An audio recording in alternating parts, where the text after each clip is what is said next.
الحمد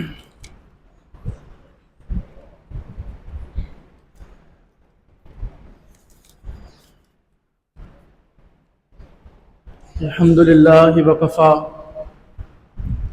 الحمد لله وكفى وسلام على عباده الذين اصطفى أما بعد فأعوذ بالله من الشيطان الرجيم بسم الله الرحمن الرحيم يوم لا ينفع مال ولا بنون إلا من أتى الله بقلب سليم سبحان ربك رب العزة عما يصفون وسلام على المرسلين والحمد لله رب العالمين اللهم صل على سيدنا محمد وعلى آل سيدنا محمد وبارك وسلم اللهم صل على سيدنا محمد وعلى آل سيدنا محمد وبارك وسلم اللهم صل على سيدنا محمد وعلى آل سيدنا محمد وبارك وسلم۔ اللہ رب العزت قرآن کریم میں ایک خاص طرف اپنے بندوں کی توجہ دلا رہے ہیں اور ایک اصول بتا رہے ہیں کہ قیامت والے دن کون شخص اللہ کی نظر میں کامیاب ہوگا، کون وہ خوش نصیب ہوگا جو اللہ کے پاس ہو جائے گا۔ اللہ تعالیٰ نے قرآن کریم میں ارشاد فرمایا یوم لا ینفع مال ولا بنون، کہ جس دن نہ تمہارا مال کام آئے گا اور نہ تمہارے بیٹے کام آئیں گے۔ اللہ جانتے تھے کہ مخلوق کو ان دو چیزوں پہ بہت ناز ہوگا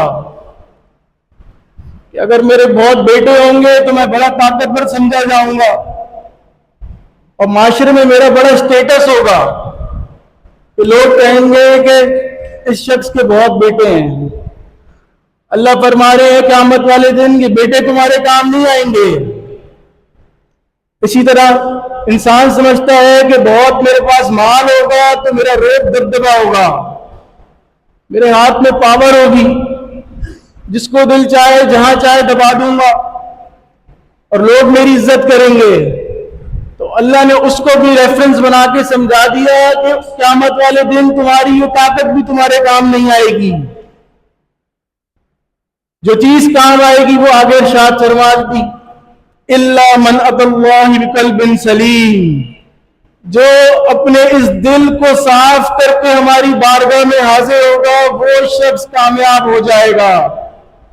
تو نہ تمہارا مال کام آئے گا نہ تمہاری اولادیں کام آئیں گی، مگر جو شخص اس دل کو اس قلب کو ستھرا کر کے ہمارے حضور پیش ہوگا وہ اس دن کامیاب ہو جائے گا۔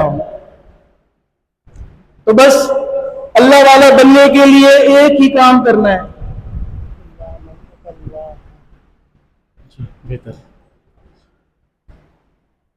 اللہ رب العزت نے فرمایا الا من اتى الله بقلب سلیم،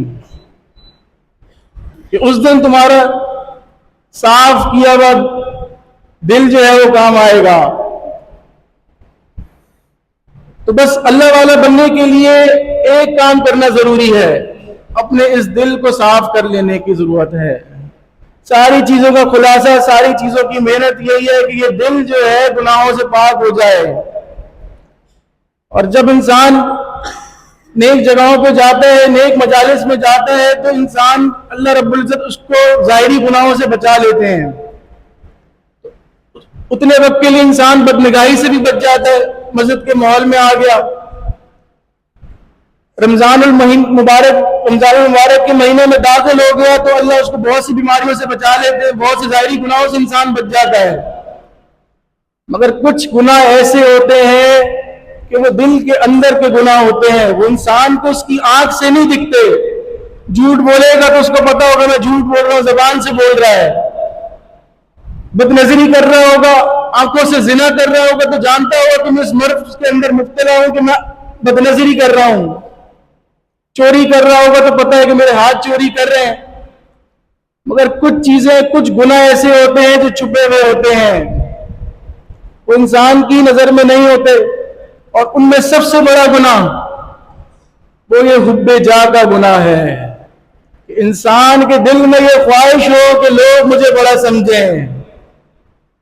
میڈیکل سائنس کے اندر ڈاکٹر فرماتے ہیں کہ جیسے شوگر کا مرض جو ہے وہ ام الامراض ہے، سارے امراض کی، ساری بیماریوں کی جڑ جو ہے یہ شوگر ہے.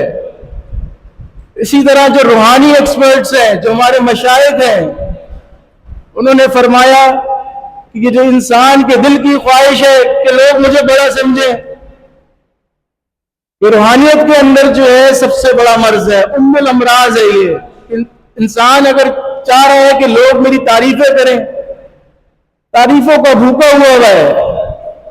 ڈاکٹر فرماتے ہیں کہ جیسے انسان موٹاپا جو ہے بیماری ہے، موٹے آدمی کو جو ہے وہ بھوک بہت زیادہ لگتی ہے. تو اسی طرح جو حب جاہ والا انسان ہوتا ہے اس کے دل میں تعریفوں کا بھوکا ہوتا ہے. وہ بس وہ چاہ رہا ہوتا ہے جہاں جاؤں لوگ میری تعریفیں کریں، لوگ میری واہ واہ کریں. اور جب یہ انسان کے دل میں مرض پیدا ہو جاتا ہے تو اس کی عقل کام کرنا چھوڑ دیتی ہے.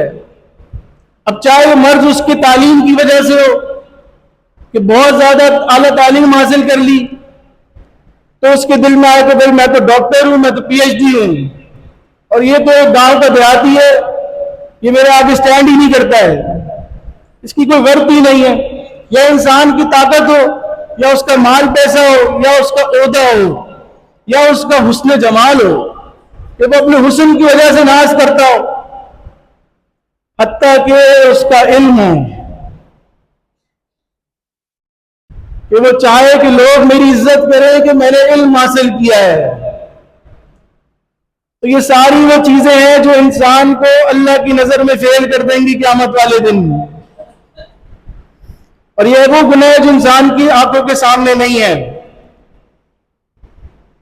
اللہ رب العزت قرآن کریم میں ارشاد فرما رہے ہیں اِنَّهُ لَا يُحِبُّ الْمُسْتَكْبِرِينَ.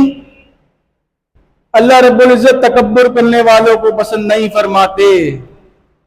دنیا میں بھی رسوا ہوگا اور آخرت میں بھی رسوا ہوگا.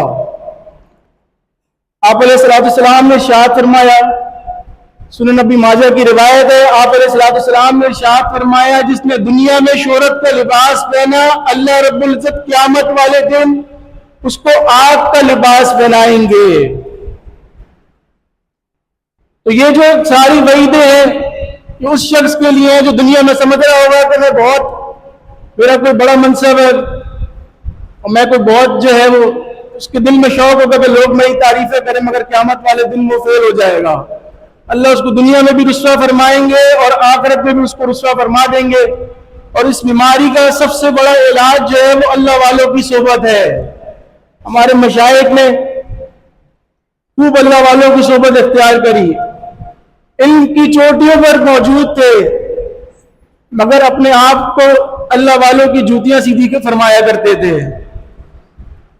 کہ وہ جانتے تھے کہ یہی ذریعہ ہے جس سے علم کا نور اللہ تعالیٰ فرمائیں گے اور قیامت والے دن یہی صحبت کام آ جائے گی کہ دل صاف ہو جائے گا. تمہارے مشائخ نے خوب اللہ والوں کی صحبت اختیار کری. اور دوسرا علاج اس حب جاہ کا یہ ہے کہ انسان اپنے آپ کو خادم بنائے اور انسان اپنے آپ کو یہ سمجھے کہ میں سب کا خادم ہوں، اپنے ساتھیوں کا بھی خادم ہوں، اپنے گھر والوں کا بھی خادم ہوں، اپنے اساتذہ کا بھی خادم ہوں اور ہر کسی کا خادم ہوں. خدمت کرنے کا جذبہ اس کے اندر بھرا ہوا ہو اور وہ خوب خدمت کرے. ہمارے شیخ صاحب دعوت برکاتہم بار بار یہ ہمیں بات سمجھاتے ہیں، بڑوں کا قول سناتے ہیں کہ ہم نے اپنے بڑوں سے سنا ہے کہ عبادت سے جنت ملتی ہے اور خدمت سے خدا مل جاتا ہے. تو سوال یہ ہوتا ہے کہ عبادت کر کے جنت مل رہی ہے اور خدمت کر کے خدا مل رہا ہے. اللہ والوں نے اس کی ریزننگ بھی دی ہے کہ ساری رات نوافل میں کھڑا رہا، تہجد کے اندر کھڑا رہا، مگر اگر دل میں یہ مرض آ گیا کہ لوگ جو ہے میری واہ واہ کریں اور لوگ مجھے تہجد گزار سمجھے، تو یہ تہجد کی نماز کل قیامت والے دن اس کو جہنم تک لے جانے کا باعث بن جائے گی. اور دوسرا شخص ہے کہ وہ سب کی خدمت کر رہا ہے، اور جو شخص خدمت کرتا ہے پکی بات ہے کہ اس کے دل سے یہ جو حب جاہ والا مرض ہے یہ دور ہو جائے گا. تو یہ خدمت جو ہے اس سے اللہ مل جائیں گے. تو پکا قول ہے کہ عبادت سے جنت ملتی ہے اور خدمت سے خدا ملتا ہے۔ اللہ رب العزت ہمیں اپنے اس دل کو پاک کرنے کی توفیق نصیب فرمائے، اللہ والوں کی جوتیوں میں رہنے کی توفیق نصیب فرمائے۔ وآخر دعوانا الحمدللہ رب العالمین۔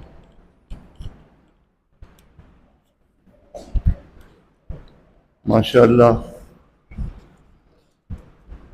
ماشاءاللہ، یہ تھے حضرت مولانا عبداللہ صاحب۔ یہ شیخ کی نظروں کا اعجاز ہے ادنا سا، یہ شیخ کی نظروں کا اعجاز ہے ادنا سا، ہم سوختہ جانوں کو مت دیکھیے حیرت سے، ہم سوختہ جانوں کو مت دیکھیے حیرت سے۔ اب میں ہمارے مدرسے کے ایک طالب علم حضرت مولانا فہد صاحب سے درخواست کروں گا کہ ہمیں پھر مدینے کی گلیوں میں پہنچائیں۔ فہد صاحب۔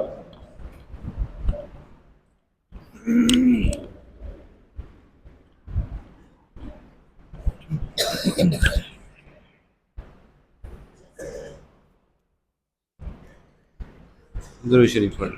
اللہم صلی علی محمد وعلی آل سیدنا محمد وبارک وسلم۔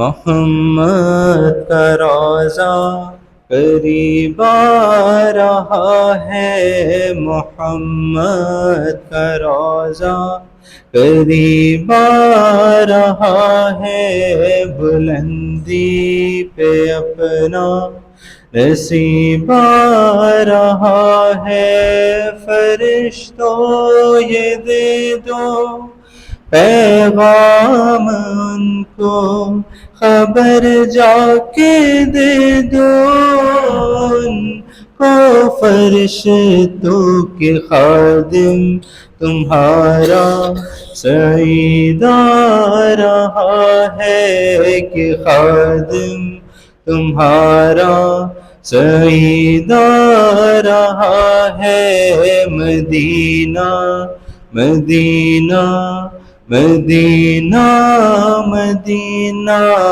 بڑا لطف دیتا ہے نام مدینہ۔ مدینہ جانے کا شوق تو الحمدللہ ہم سب کو ہے نا، تو ساتھ پڑھیں ایک دفعہ۔ مدینہ مدینہ مدینہ مدینہ بڑا لطف دیتا، جتنا شوق ہے اتنی آواز نہیں آ رہی۔ مدینہ مدینہ مدینہ مدینہ بڑا لطف دیتا،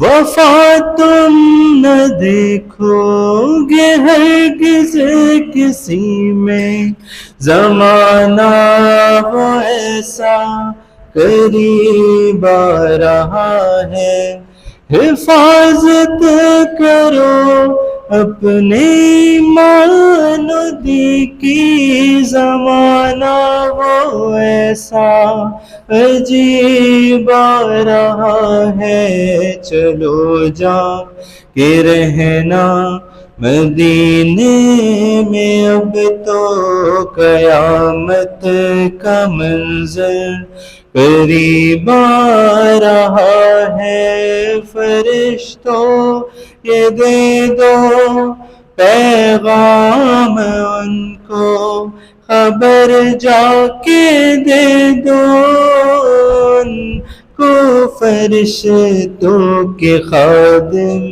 تمہارا سعید آ رہا ہے، کہ خادم تمہارا سعید آ رہا ہے، مدینہ مدینہ مدینہ مدینہ بڑا لطف دیتا،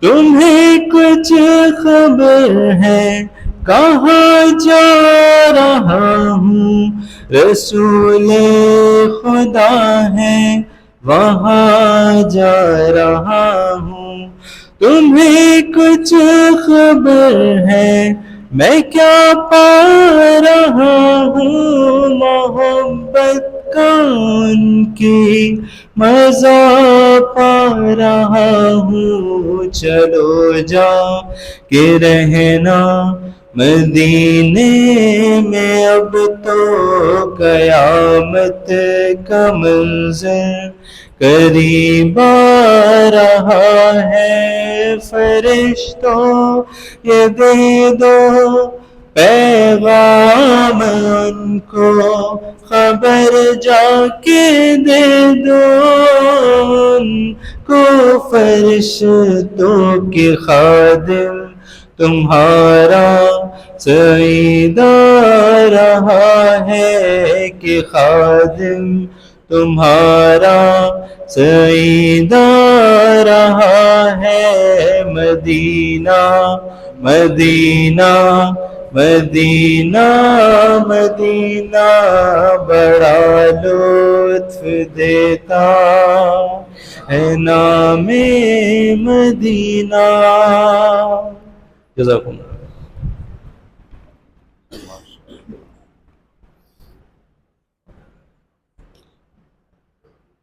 یہ تھے ہمارے فہد صاحب۔ اے صبا مدینے جانا میرا ماجرا سنانا، اے صبا مدینے جانا میرا ماجرا سنانا، کہنا شاہد و جہاں سے تڑپتا ہے تیرا دیوانہ، کہنا شاہد و جہاں سے تڑپتا ہے تیرا دیوانہ، کہنا شاہد و جہاں سے آنا چاہتا ہے دیوانہ۔ اب میں دعوت خطاب دوں گا ہمارے شیخ کے ایک خلیفہ صاحب ہیں جو بائی پروفیشن انجینئر ہیں، کراچی میں ایک ادارے میں ان کی مصروفیت ہے، اور ہر ہفتے مجلس ذکر بھی کراتے ہیں، وعظ و نصیحت بھی کرتے ہیں، کافی لوگ ان سے بیعت ہیں۔ حضرت مولانا ادریس اسماعیل صاحب کو درخواست کروں گا کہ تشریف لائیں۔